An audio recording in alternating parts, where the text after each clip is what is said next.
Hi, welcome to episode 8 of our questions of the week, which means it's our official 2-month anniversary. Yay, we made it. Thank you for keep sending us questions in, and obviously for keep listening and watching and all the appreciation.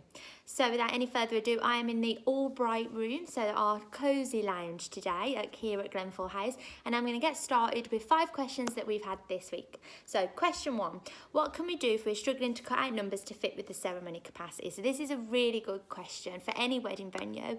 Obviously they have a limit on the amount of bums they can fit on seats, and usually amount of people that they can fit in the actual ceremony room. Now, you do have to be mindful of fire regulations, so I'm going to give you some tips to get around what the maximum seated capacity is, but obviously you can't get around fire limitations. So always check with your venue if you're not getting married here at Glenful, and they can tell you exactly how many they're allowed to hold. But some ways to get around if it's just physically getting bums on seats, you can put children on laps, so little kids on laps usually works quite well. You can have some of the bridal party actually standing and save yourself some seats there, so maybe the bridesmaids can stand at the front, or they can sit either side of the couple at the front. You can have an overflow room, so if you're really desperate that you need an extra 40 people to come but you can't physically fit them all in your ceremony room, then ask your venue. I know we can set up an overflow room where we can put a screen, microphone and things like that, so that people can still be a part of the ceremony and still hear everything live even if they're not in the room.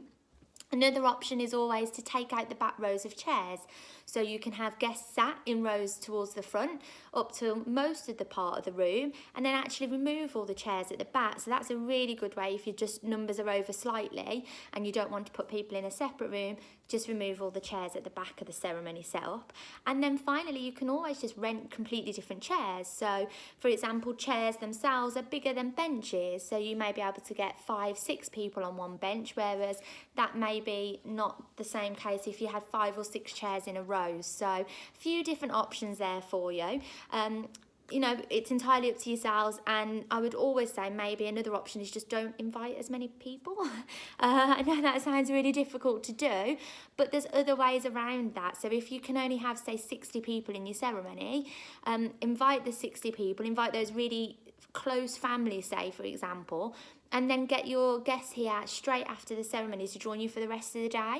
Instead of waiting until the evening, have afternoon guests. That's a really nice option. And then I always say you can do like maybe a little unity ceremony or something when everyone else has arrived, maybe out in the gardens or wherever you're going to be holding all the extra guests. So either don't invite that many guests or see if you can work around it, but always check with health and safety regulations first. Second question, we're on to corporate questions. This is one we had this week. So what does corporate and catering consist of here at Glenful? Now, we've got 2 different typical setups, but again, it's Glenful House, so you can do what you want. You tell us what you need and we'll let you know if we can do it for you. We don't really say no. So usually we have a half-day delegate and a day delegate. Half day, you may arrive for morning tea and coffee. You may then have break tea and coffee, and then usually a 2-course lunch. You can have a 3-course lunch if you fancy it. It's entirely up to yourself. And then obviously on the other side we have the full day delegate. So arrival, then usually morning tea and coffee, your lunch, afternoon tea and coffee, and obviously the teas and coffees come in like biscuits, pastries, muffins, or whatever you fancy. And then you can have your 3-course sit-down dinner. Now, different options for catering goes on and on and on, but some of the more consistent ones we tend to have. We have a lot of working lunches here, so people that just sort of nip up, get something and then carry on with the meetings and go back. We have a lot of bowl food meals here, so lasagna, curry, chili, pasta bakes, or anything like that sort of along there. And then obviously there's cold buffets, finger buffets, so it really does depend on what it is that you're actually looking for and what you want, but it's usually split up commonly into half day, day delegate, and we go from there, and obviously residential if you want to stay with us. Another question. Okay, so this is back to weddings now. So what is the traditional running of a day for a wedding? Now, good question, because if you've never been to many weddings or you don't really know weddings that well, you probably don't know. So usually everybody will arrive to the venue an hour before the ceremony, especially here we open our bar an hour before the ceremony, which everyone seems to enjoy and appreciate. And then your ceremony itself, dependent on the type of ceremony you're having, if you're having a sort of civil ceremony, then they take usually between 15 and 25 minutes, depending on how long you've planned it. If you're having a celebrant-led ceremony, they can be as long as you want, but usually tend to stick around the same time as well. But again, they're quite personal, so that is down to you and your celebrant. So usually we say allow up to half an hour for your ceremony. And then once you finish your ceremony, you go into typically what's called your drinks reception. So that's around an hour and a half. Now, depending on what time your ceremony is, you may want that early, you may want that later. This is all just the rough guiding times that we advise. In that hour and a half, you'll have your drinks, you'll have your canapes, and there'll be your main time for your photos as well with your photographer. So you may find at some point in those 15 minutes, we say, okay, it's a good idea to go off with your photographer now and get your portraits, the couple photos of just the two of you. Once you've had your drinks reception, then we say, okay, wedding breakfast, the traditional first meal as a married couple with all your guests. And usually, depending on how many guests you have, they can be anything between an hour and 45 to 2.5 hours. We always say if you're having speeches and you're doing traditional 3 speeches, then allow 2.5 hours if you're having a 3-course sit-down meal. Now, of course, you might not be having that, so always speak to your coordinator and they'll advise on what's going to actually be the best time for you individually. But if you allow around 2.5 hours, then you can't go wrong.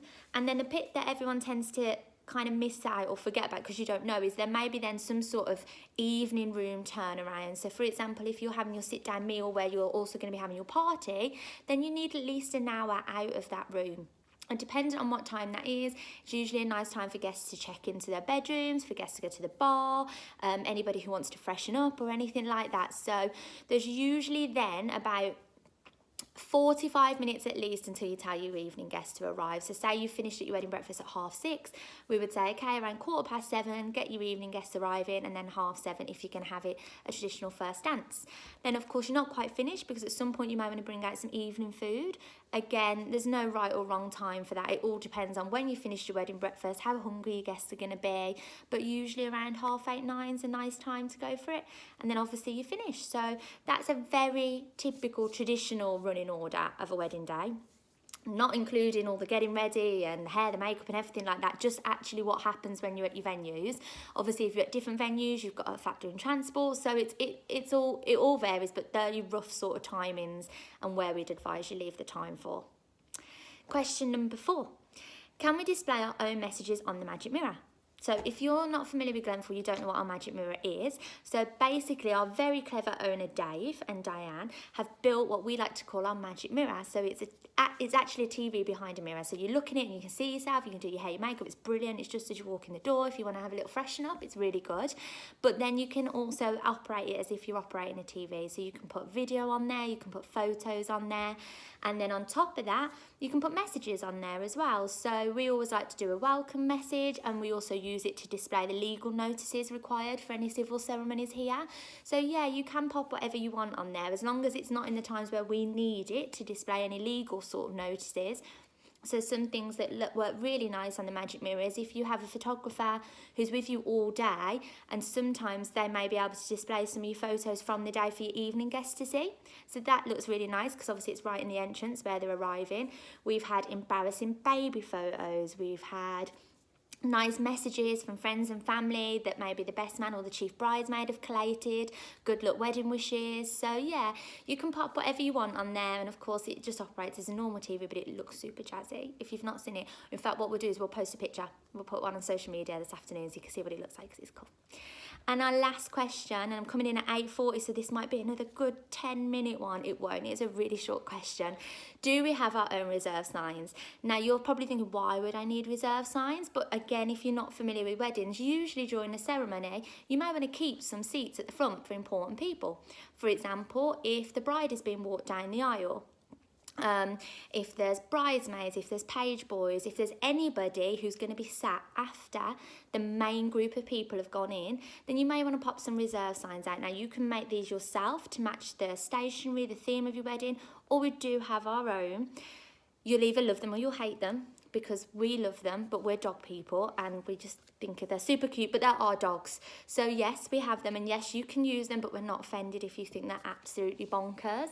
But just so you see, if you haven't seen them, those are our reserve signs featuring Bud and Chester and some very badly painted nails. So yeah, if you haven't seen them, we can also pop a little picture of them on for you, but you mainly want to check out the magic mirror this afternoon. So that's everything. That was our 2-month episode of questions of the week. Please keep sending the questions in, because otherwise I'd have nothing to talk about and it would all be a little bit odd. So thank you very much for listening. It's been brilliant, and I'll see you next week. Bye.